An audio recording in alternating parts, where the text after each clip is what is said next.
আসসালামু আলাইকুম, আশা করি আপনারা সবাই অনেক ভালো আছেন।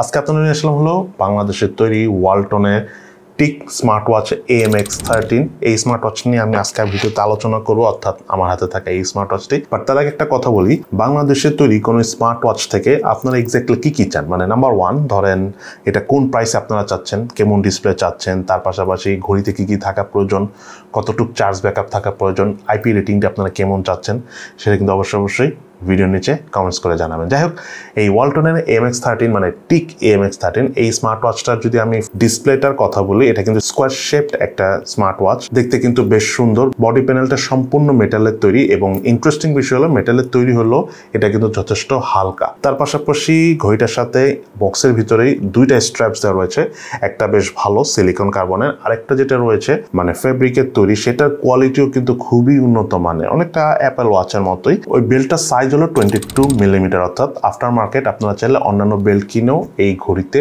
ইউজ করতে পারবেন, যেটা খুব বড় একটা বিষয়। কারণ অনেক সময় আমরা চাই মার্কেট থেকে পছন্দ মতো কালার ভেরিয়েন্টে বেল্ট কিনে ইউজ করার জন্য, যেটা এই স্মার্ট ওয়াচে কিন্তু পসিবল। দেন এই স্মার্ট ওয়াচের ব্যাক সাইডে ম্যাগনেটিক ডক সিস্টেম রয়েছে, এখানে নানা রকম অনেক সেন্সর রয়েছে এবং চার্জের যদি কথা বলি, ম্যাগনেটিক ডকটা বেশ ভালোভাবেই এটা কানেক্ট করে রাখতে পারে, হালকা ঝাঁকিতেও পড়ে না। তার পাশাপাশি ঘড়িটার রাইট সাইডে একটা ক্রাউন হুইলের মতো রয়েছে এবং ক্রাউন হুইল থেকে খুব সুন্দর একটা সাউন্ড আসে এবং এই হুইলটা কিন্তু কাজ করে জাস্ট নট ফর শো এবং বেশ কমফোর্টেবল ভাবে কাজ করে, মিস করে না। তার পাশাপাশি নিচে একটা বাটন রয়েছে, এটা দিয়ে আপনি অনেক কিছু সিলেক্ট করতে পারবেন অপশন ইউজ করার সময়। সেই সাথে ঘড়িটা যদি আমি হ্যাপটিক ফিডব্যাকের কথা বলি, এটা যেই প্রাইস রেঞ্জ এসেছে সেই হিসাবে হ্যাপটিক ফিলটা কিছুটা কম, বাট ওভারঅল কিন্তু যথেষ্ট ইন্টেন্স বলা যায় এটার হ্যাপটিক ফিডব্যাকটা। দেন এই ঘড়ির ডিসপ্লেটা হলো 1.85 ইঞ্চির অ্যামোলেড প্যানেলের ডিসপ্লে। ওয়ালটনকে থ্যাঙ্কস বলবো যে অ্যামোলেড ডিসপ্লে নিয়ে কাজ করার জন্য। ফর দ্যাট রিজন একটু কালার কোয়ালিটি, কালার কন্ট্রাস্ট রেশিওটা অনেক ভালো পাওয়া যায় এবং এই ঘড়ির ডিসপ্লে রেজলিউশনও কিন্তু যথেষ্ট ভালো, 390/450 পিক্সেল এবং পিক্সেল ডেন্সিটি কিন্তু 321 ppi। তার পাশাপাশি এই ডিসপ্লেটাতে অলওয়েজ অন ডিসপ্লে অপশনটা রয়েছে, সো আপনি চাইলে অলওয়েজ আপনি ডিসপ্লে অন করে রাখতে পারবেন, ঘড়ির টাইমটা দেখতে পারবেন। তবে অলওয়েজ অন করে রাখলে একটু চার্জ ব্যাকআপ চার্জ একটু দ্রুত ড্রেইন করে, এটা ছাড়া কিন্তু যথেষ্ট ইন্টারেস্টিং। সেই সাথে এইটার যেই ব্রাইটনেসটা রয়েছে ঘড়ির, সেটা কিন্তু খুবই ভালো, খুবই ইন্টেন্স। আপনি চাইলে ম্যানুয়ালি কমাতে পারবেন, বাড়াতে পারবেন।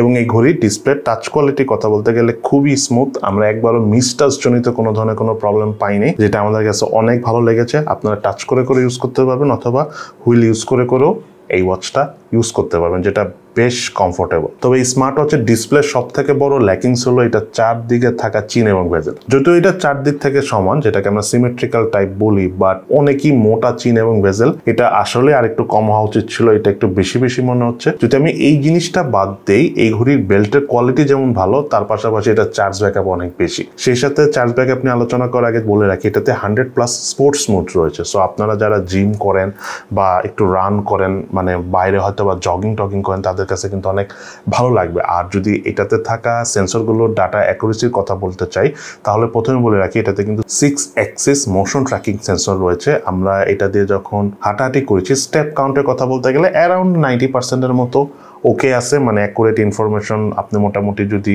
500 স্টেপ দেন, সেখানে হতে পারে যে আপনাকে 550 মতো দেখাবে। সো এটা ঠিকঠাক আছে এই ঘড়ি হিসাবে। তার পাশাপাশি এই ওয়াচটার হার্ট রেটের কথা যদি বলতে চাই, এটা মোটামুটি স্যাটিসফ্যাক্টরি লেভেল, আমি বলবো না 100% অ্যাকুরেট, বাট ওকে লেভেলের আছে। সেই সাথে স্ট্রেস, SpO2, স্লিপ কাউন্টের মতো আদার্স আরো সেন্সরস রয়েছে এই ঘড়িতে। সেই সাথে এই ঘড়িতে ব্লুটুথ কলিং সাপোর্ট রয়েছে এবং মোটামুটি প্রায় 2 ফিট দূর থেকে আপনি কমফোর্টেবল ভাবে এই ওয়াচ দিয়ে কথা বলতে পারবেন। তবে হ্যাঁ, ভিড় এরিয়াতে আবার এত দূর থেকে কথা বলতে পারবেন না, তখন একটু কাছে, মানে আধা ফিট থেকে 1 ফিটের মতো ডিস্টেন্সে কমফোর্টেবল ভাবে কথা বলতে পারবেন এবং এটার স্পিকারের সাউন্ড কোয়ালিটি যথেষ্ট ভালো, সো আপনি সাউন্ডটা ক্লিয়ারলি শুনতেও পাবেন। আর এই ঘড়ির ব্যাটারির কথা যদি বলতে চাই, এটাতে 350 মিলিঅ্যাম্পিয়ারের ব্যাটারি রয়েছে। ওয়ালটন যদিও দাবি করতেছে যে তাদের 7-8 দিনের মতো চার্জ ব্যাকআপ পাওয়া যায়, বাট আমরা ওভারঅল বেসিক ইউজ করে 4 দিনের মতো চার্জ ব্যাকআপ পেয়েছি। তবে এখানে একটা বিগ কোশ্চেন আছে, আপনি ফোনটা কতটুকু ব্রাইটনেস ইউজ করতেছেন এবং অল দ্য টাইম কিন্তু আপনি যদি ফোনে কথা বলেন, তারপরে মিউজিক শুনেন, সেই ক্ষেত্রে কিন্তু চার্জ ব্যাকআপটা খুব ভালো পরিমাণে ড্রেন হয় এবং এটা খুব স্বাভাবিক। তবে যে বিষয়টা বলবো, এইটাতে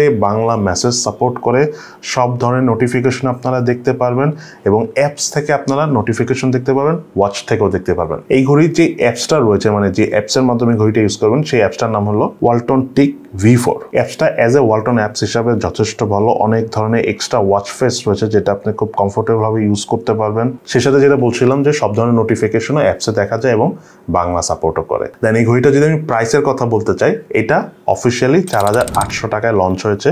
1 বছরের অফিসিয়াল ওয়ারেন্টি রয়েছে, বাট রাইট নাও ওয়ালটন একটা স্পেশাল ডিসকাউন্ট রয়েছে। সেই ডিসকাউন্ট দিয়ে এটার প্রাইস হলো 4300 টাকা। যদি মার্কেটের আমি অন্যান্য স্মার্ট ওয়াচের সাথে কম্পেয়ার করি, এটার প্রাইস একটু বেশি। প্রাইসটা যদি আরও কম হতো, বিলো 4000 হতো, বেস্ট হতো। বাট যাই হোক, এই ওয়াচটা ইউজ করতে যেয়ে যেমন আমাদের অনেক কিছু ভালো লেগেছে, বেশ কিছু বিষয় আমাদের ভালো লাগেনি। নাম্বার 1 যে বিষয়টা ভালো লাগেনি সেটা হলো প্রাইস হিসাবে এটা ডিসপ্লে খুবই সুন্দর, বাট ডিসপ্লে চারদিকে চিন এবং ভেজেলটা অনেক বেশি পরিমাণ মোটা। এই বাজেট রেঞ্জে আসলে এটা একটু বেশি লাগছে। তার পাশাপাশি এই ঘড়িতে 3 ATM ওয়াটার রেসিস্ট্যান্স সার্টিফিকেশন রয়েছে। মোটামুটি কিন্তু আপনি পানিতে ডুবাতে পারবেন, মানে পানিতে পড়ে গেলে তুলে ফেলতে পারবেন। হয়তো বা আপনি সামুদ্রিক এরিয়াতে এটা ইউজ করতে পারবেন না, সেই বিচগুলোতে একটু থাকবে। বাট যেই প্রাইসে এই ওয়াচটা এসেছে সেই হিসাবে এটাতে 5 ATM এর ওয়াটার রেসিস্ট্যান্স বা সার্টিফিকেশন থাকা উচিত ছিল।